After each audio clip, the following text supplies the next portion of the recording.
Car തടഞ്ഞു നിർത്തി ഭാര്യയെ പെട്രോൾ ഒഴിച്ച് കൊലപ്പെടുത്തിയ കേസിൽ തെളിവെടുപ്പിനിടെ നാടകീയ രംഗങ്ങൾ. പ്രതി പത്മരാജനും മകളും പരസ്പരം കെട്ടിപ്പിടിച്ചു കരഞ്ഞു. കൊല്ലപ്പെട്ട അനിലയുടെ അമ്മ രാധ പ്രതിയെ കണ്ടപ്പോൾ കരഞ്ഞു ചേർത്തുപിടിച്ചു. അനിലയെ കൊലപ്പെടുത്താൻ ഉപയോഗിച്ച പെട്രോൾ വാങ്ങിയ കണ്ണനല്ലൂർ റോഡിലെ പെട്രോൾ പമ്പ്, വീടിന് സമീപത്തെ കാറ്ററിംഗ് സ്ഥാപനം എന്നിവിടങ്ങളിലായിരുന്നു തെളിവെടുപ്പ് നടന്നത്. ആദ്യം പെട്രോൾ പമ്പിലായിരുന്നു തെളിവെടുപ്പ് നടന്നത്. ഇതിനുശേഷം വീടിന് സമീപത്തെ കാറ്ററിംഗ് സ്ഥാപനത്തിൽ തെളിവെടുപ്പിനെത്തിച്ചു. തെളിവെടുപ്പിന് ശേഷം മടങ്ങുന്നതിനായി ജീപ്പിൽ കയറാൻ തുടങ്ങിയപ്പോഴാണ് വീടിൻ്റെ കവാടത്തിൽ നിൽക്കുന്ന മകളെ പത്മരാജൻ കണ്ടത്.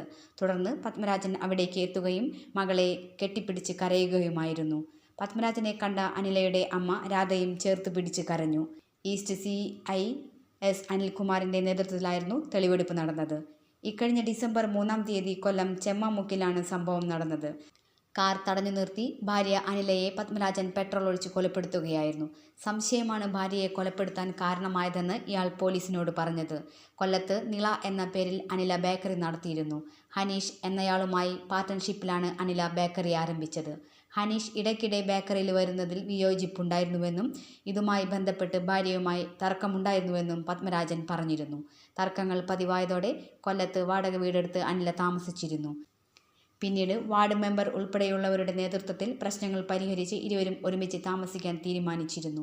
ഇതിനിടെ പ്രശ്നം വഷളാവുകയും അനിലയെ പത്മരാജൻ കൊലപ്പെടുത്തുകയുമായിരുന്നു.